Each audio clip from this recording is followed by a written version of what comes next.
on your chairs and hold your children tight. A mighty feud is starting, and you'll see it all tonight. The Clampett clan is fighting mad, their honor's been besmirched. Sweet Elly May's been courted, but the darling ain't been churched.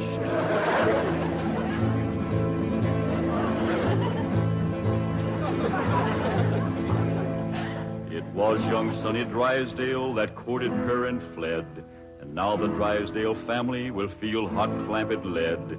'Cause stranger, you don't trifle with a hillman's daughter fair, or you will face his rifle and he'll deeply part your hair.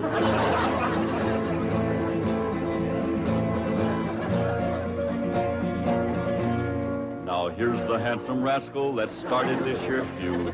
A Harvard, Yale, and Princeton man, a shifty city dude. His game was love and run away, 'cause that's the way he lives. But they don't allow such doings with their female relatives.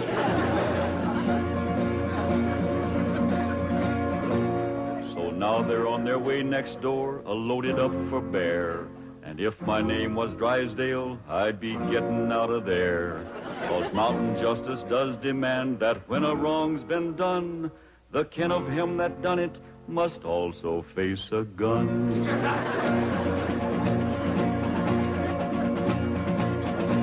Now Sonny noticed Elly May beside the swimming pool, and when he seen her figure, he lost his yen for school.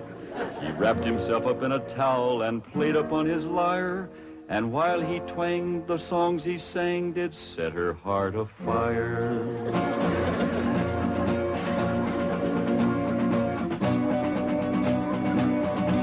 He drove his fancy auto up and took her out to Spark, and all alone, unchaperoned, he kept her after dark.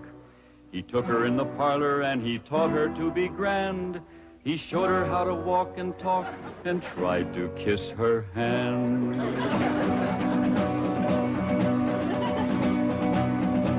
He took her to his private room to see his loving cup, and a man that wins a prize for that ain't on the up and up. He wooed her with a tango and a rose betwixt his teeth, a smiling on the outside, but a leering underneath.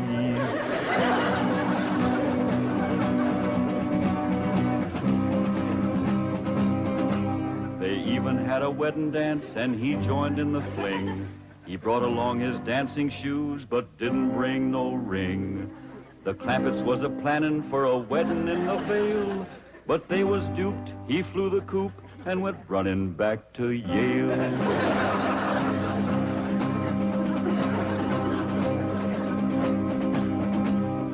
And now the Clampett clan is here to even up the score.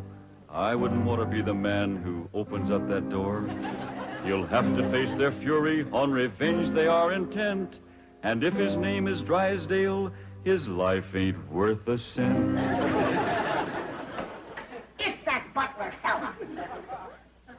When will you Clampetts learn there are no possums to hunt in Beverly Hills? Ain't possums we's after, it's Drysdale. Well, they're not at home. Mrs. Drysdale returned to Boston with Sonny, and Mr. Drysdale's at the bank. Let's shoot him. There ain't gonna be no shooting unless it's talk first. When will Mr. Drysdale be home? Not until late this evening. That's talk enough. Let's go to shoot. Oh, Granny, you can't shoot an unarmed man. That's right. I lost my head. Here. Now, when death row counts 3, we go at it. 1, 2. Now, hold on. Mr. Butler here ain't done us no wrong. He's one of their clan.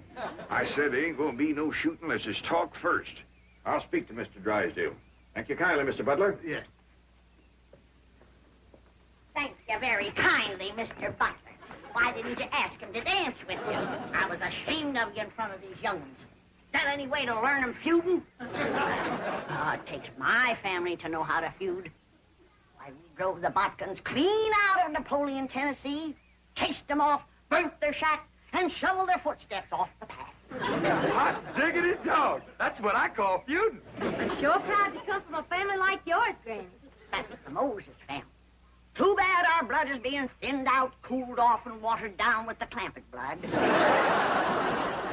Now, Granny, you just simmer down to a boil. I'll see the right thing is done by my daughter. Jethro, you drive me down to the bank. Drysdale and me will have a man-to-man talk. Ain't you about a man and a half short?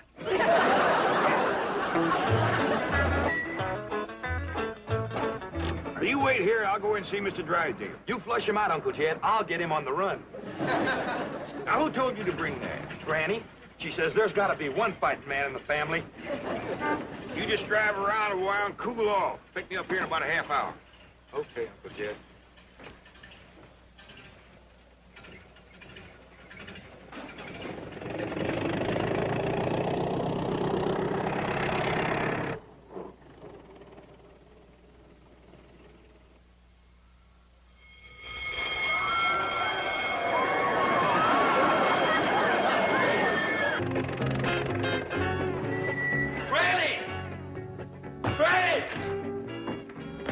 Elly May, come quick! They captured Uncle Jed! Granny! Jethro says they got Paul. Come on, Granny. The Drysdales got Uncle Jed. I dropped him off at the bank, and when I come back, they carried him off somewhere. Ambushed. That's what it was. That butler feller. He told them he was coming, and they laid a trap for him. What'll we do, Granny? Eye for an eye and a tooth for a tooth. They took one of ours, we'll take one of them. Where's your gun, Jethro? I give it to Uncle Jed. I reckon the Drysdales got him. We lost the first battle. They took our leader and our best gun, but we ain't lost the feud. Come on. Jeb Stewart says when they think they got you licked, attack!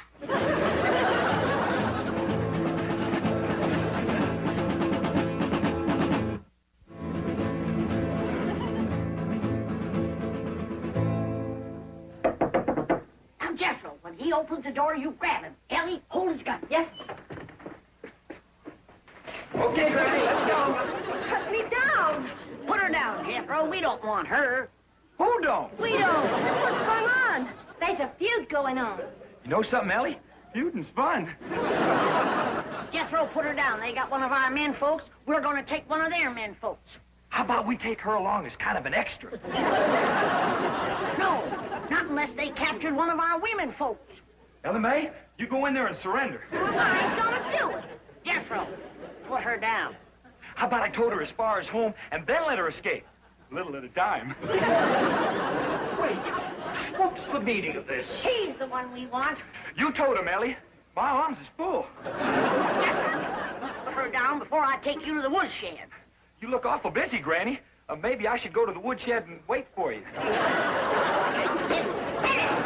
I think I better call the police. Stop in your tracks while you're able to make them. Now you turn around. Walk towards our house. I refuse to take one step. Now, you want to walk or you want to limp? You better run and telephone the police. Never mind her, Jethro. Shoot the telephone wire.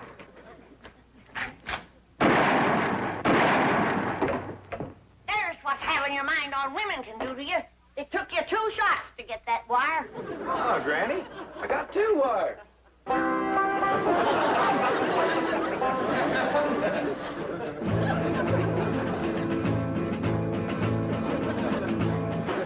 I keep telling you and telling you, I got $25 million in Mr. Drysdale's bank. No, you didn't. They caught you before you got a penny. You're patient, Doctor. Obvious delusions of grandeur. Now, tell me, about this bank attempt, did you have any accomplices? Any what? Confederates? Oh, yeah, Granny. She's a Confederate. She's a Tennessee Moses. Tennessee Moses? That's right. Tell me, did she lead her people out of Tennessee? Sure did after they whooped the Buckins. Don't you mean the Egyptians? Well, they probably whooped the Egyptians, too, if they got in their way. Granny's folks was fighting food. They certainly were. They defeated the best fighters Pharaoh had. I don't know about that, but they whooped the best fighters Napoleon had. Napoleon? Doctor, may I? You may not. I'm the one who uncovered this hallucination. Tell me about Napoleon. Yes. You say Granny's folks won that fight? Sure did. Over Napoleon? Oh, yeah, they tromped all over Napoleon. Fabulous. But how were they able to do it? Did they fight with superior weapons? Oh, they fought with bodkin. I see. And Napoleon didn't have any bodkin? Not after Granny's folks got through with him, Napoleon didn't have a bodkin left. I remember the last day of the feud, they got Leif and Luke and Odds. Odds? Odds bodkin. Please. But just for a minute. Perfectly safe to look out through the bars. After all, it's... Mr. Clampett! Hey, Mr. Drysdale, he sure didn't treat me very good over to your bank. My first visit, too. Let this man out of here. He's got $25 million in my bank. Open this door. Open it. Open it. Oh. Lie down, mister. Lieutenant! Lieutenant! Elly May! Any sign of the enemy yet? Not yet, Granny. All clear. Sound the alarm if you see a Drysdale coming. I will, Granny.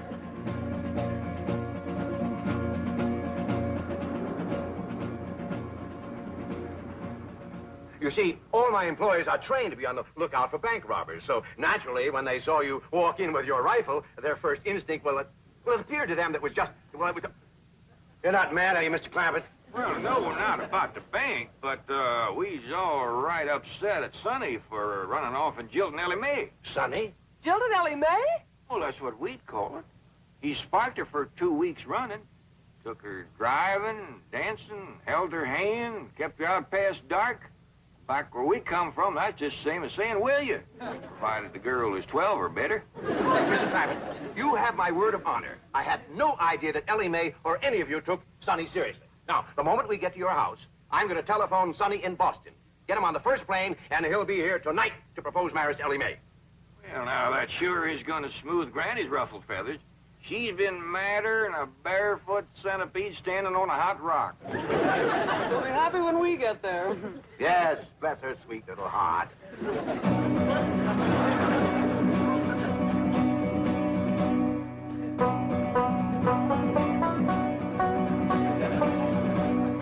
Granny, I see him. They's coming. How many is they? Miss Hathaway and Mr. Drysdale.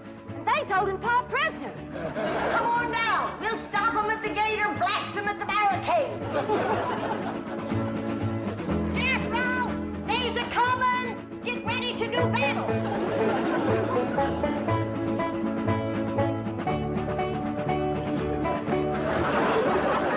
Clear your head in the presence of the stars and birds. They's getting to the gate. Take cover. Everybody inside. We'll shoot at them through the porthole.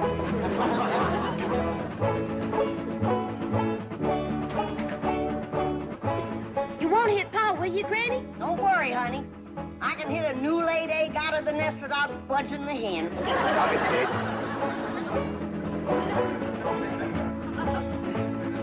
Stop where you are. Stay right there.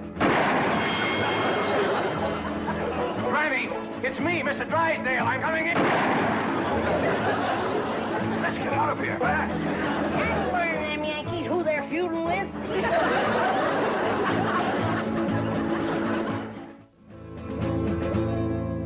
Now here's the Drysdale mansion where he's fleeing like a rat, since Granny put a bullet through his $20 hat. But even here he can't escape the scourge of Tennessee, 'cause she's got Elly spying from the tip-top of a tree. Granny, they took Pa over to the Drysdales' house. Come on down. We'll go get him.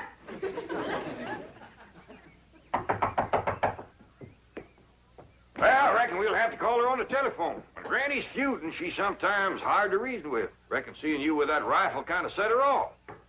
But that woman shot at me. Oh, Mr. Drysdale, she shot at your hat. If that little old woman ever goes to throwing lead at you, you'll be casting a polka dot shadow. Hey, Ravenswood, why don't you answer the door? Oh, thank goodness it's you. The Clampetts came and captured Ravenswood. Captured him? Yes. And Jethro picked me up in his arms. He held me and wouldn't put me down. Why? He said he was feuding. Well, now, don't you worry, Marie. We're gonna get this whole thing all straightened out. Come on, Jethro, we're going back to the Drysdales' house. Hot diggity dog. That's the part of feuding I like. We're taking you with us, Mr. Butler. And if they've harmed one hair on Jed, that one hair you got will pay the price. Oh, won't you please listen to me? Mr. Drysdale's not feuding with you. He's a peaceful man. He's never shot anything but skeets. Skeets? How many did he get? We did very well. 98 out of 100.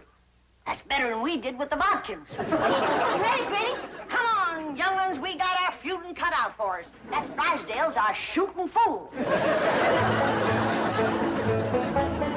Now, Elly May, you carry the flag high and proud. If they shoot you, don't you let it touch the ground. Throw it to Jethro as you're falling. I'll do it, Granny. What'd you do that for? If there's any long-range shooting, they'll think he's one of us and drop him first. Forward, march!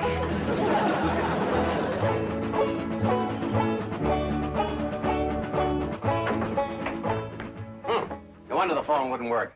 Marie said Jethro shot down the wires. Well, we can go next door and use the miller's phone. Yep. Been cut with a rifle bullet. Kind of ragged, though. Jethro must have been upset. That's bad shooting to cut those little wires with a rifle?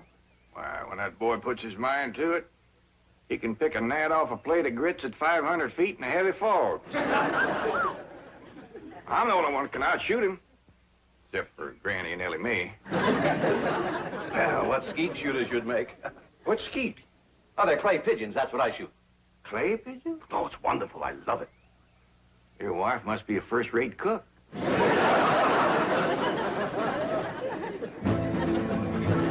Now here comes Granny's little band to free their leader, Jed. And anyone that blocks their path might just as well be dead. For though their numbers may be small, the flag that leads their way is the flag that led Pickett's charge at Gettysburg, PA.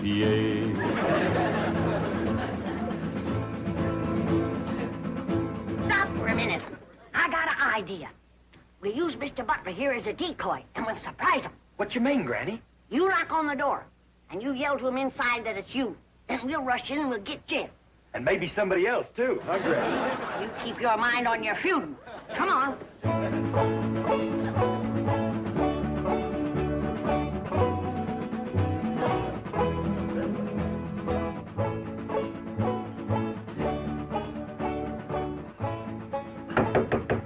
It's me, Ravenswood. Open up.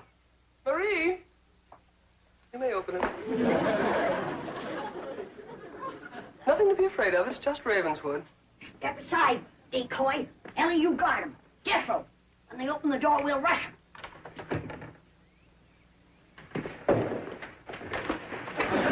Yeah. Where's Jed?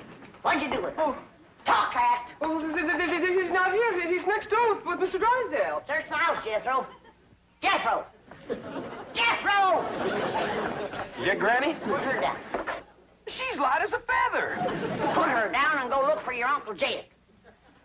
Now go search the house. Jethro, you're unfamiliar with the place. I'll show you around. What'd you do that for? A feud is a feud. Granny, here comes Paul and Mr. Drysdale.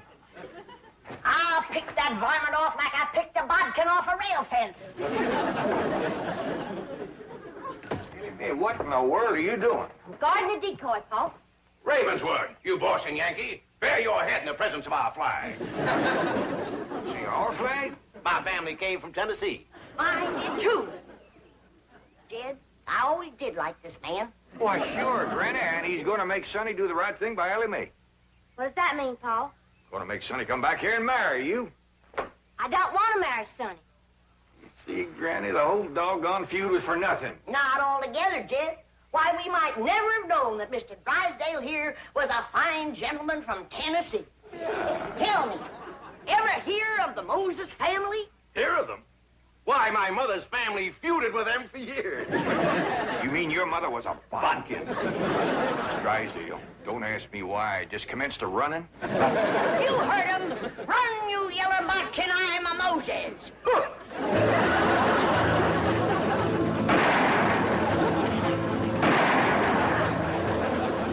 For city feller, he sure can run. Like a scared rabbit. Well, let's go home. What heard that? Oh, listen, Granny. I heard you and Uncle Jed talking about what to get me for Christmas. This here will save you shopping. You can't take her home for Christmas. Now put her down. One of these days, I got to have a long talk with this boy.